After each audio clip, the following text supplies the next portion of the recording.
Hello? Oh, there. I guess you can't run. You can't move with these things. I'm going to take a chair.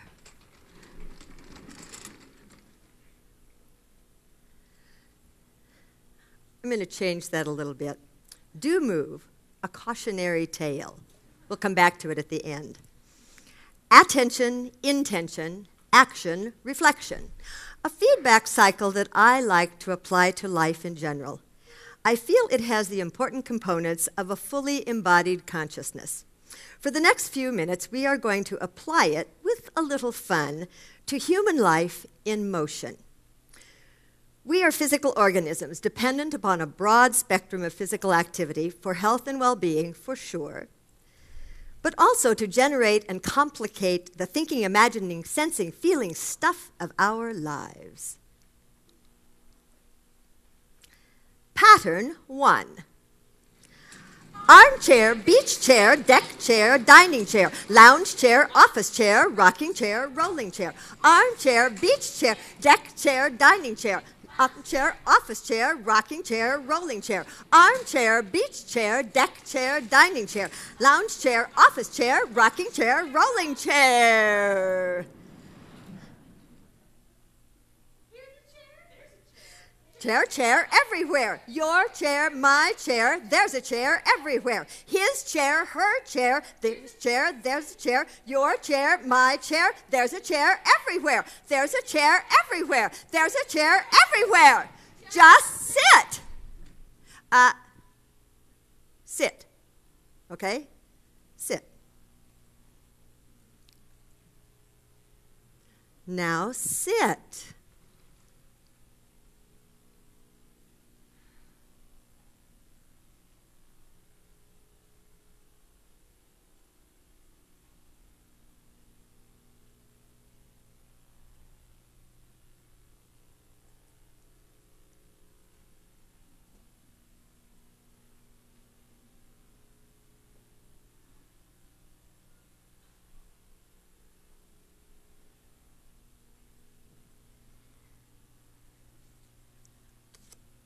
According to inactivity researcher Mark Hamilton, this is your body on chairs.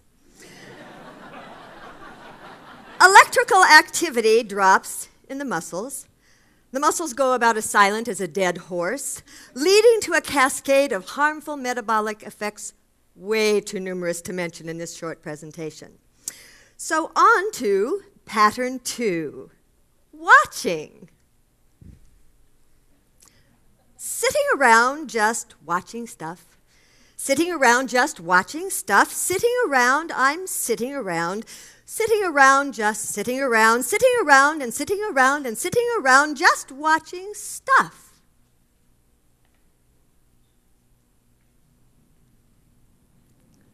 Well, I think we have to ask a very fundamental question, perhaps the most fundamental question we can ever ask, and I think it's remiss that Eric hasn't asked it in his first show, but why do we and other animals have brains? It's a pretty fundamental question, because there are many species on our planet who don't have brains.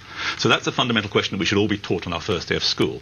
And if you think about that question for any length of time, it's obvious why we have a brain. We have a brain for one reason and one reason only, and that's to produce adaptable and complex movement. There's no other reason to have evolved a brain.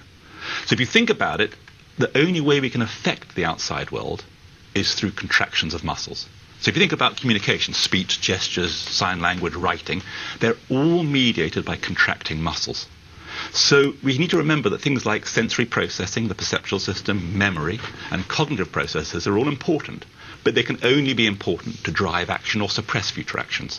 There's no point laying down memories of childhood or perceiving the colour of a rose if it doesn't lead you to something different with your motor system later in life. So if you think from an evolutionary point of view, there'll be no point having the thinking processes if they can't be expressed through action. So I'm really a movement chauvinist. I think to understand the brain, we have to understand movement, which is the final output. To understand the brain, yes, we have to understand movement. We can't look at memory or perception in isolation from action. And we can say, if you don't believe in this argument, there are many species who live very happy lives on our planet, do very well socially, but they don't need to move. So the tree is a very nice example. It doesn't require complex movement. It hasn't evolved a brain. But the clinching evidence, for those who don't believe in this view, is this animal here. This is the humble sea squirt. It's a very rudimentary animal, and it has a brain, a spinal cord, and it swims around in its juvenile life.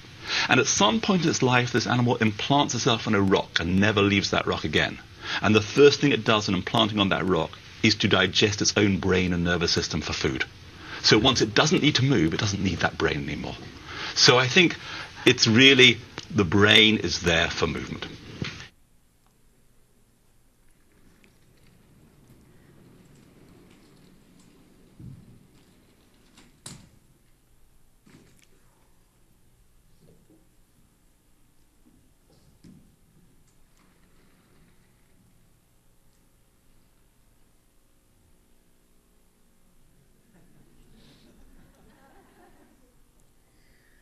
Pattern 3, doing.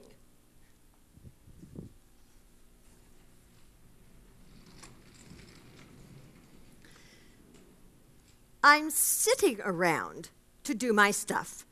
Sitting around to do my stuff. I'm sitting around, just sitting around, around, to do my stuff. To do, my stuff.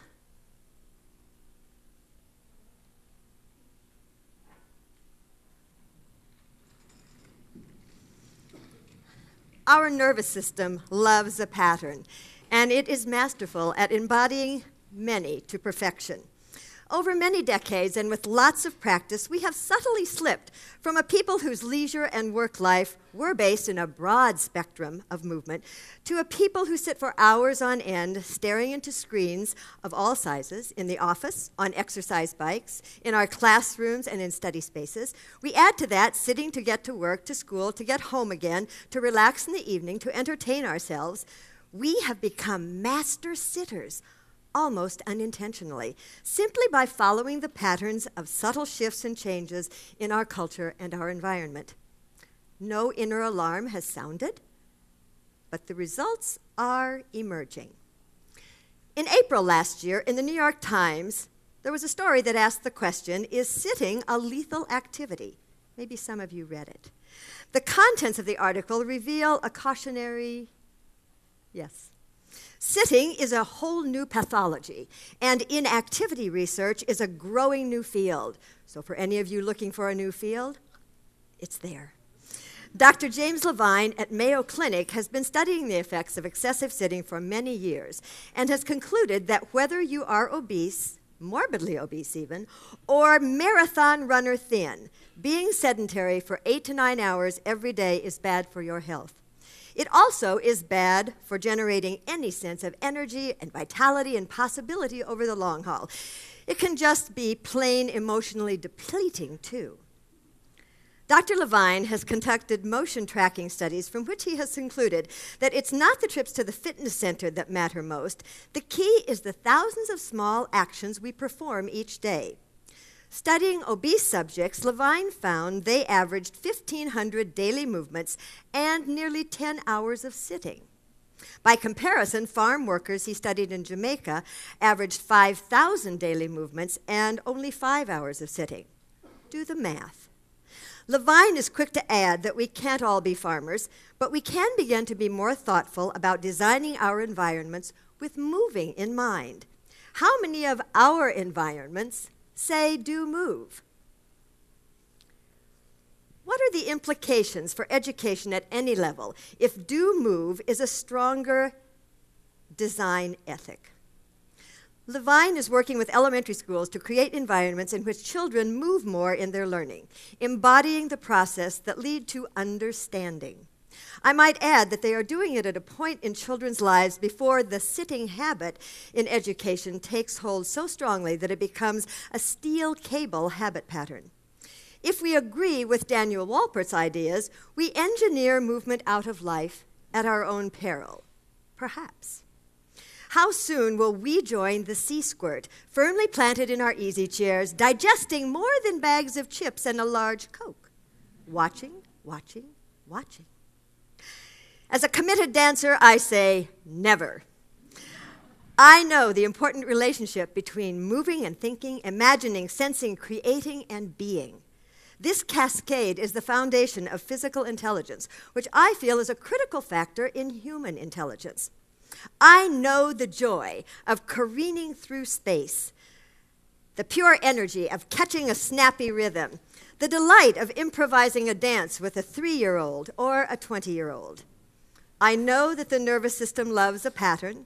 It's so easy just to fall in step with prevailing sensibilities, to follow our years of experience of doing it the way we do it.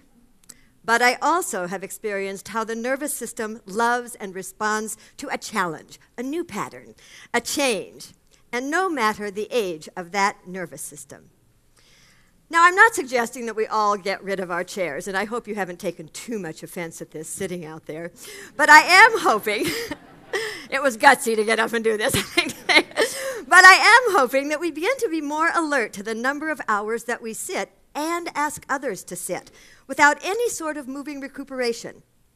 We might even begin to pay attention to the effects of prolonged sitting. Our nervous systems are speaking. Are we listening? Do we have the will and the imagination to take action? I'd like to leave you with the question, what can this alert to our sitting habit possibly have to do with social change? Things to ponder.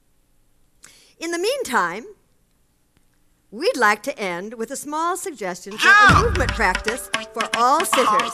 Please feel free to join in. Do move. Let me see you move something. Work it. Come on. And feel free to either move in your chair or stand up if you're feeling a little if your nervous system is. You don't even have to create it. It's there for you.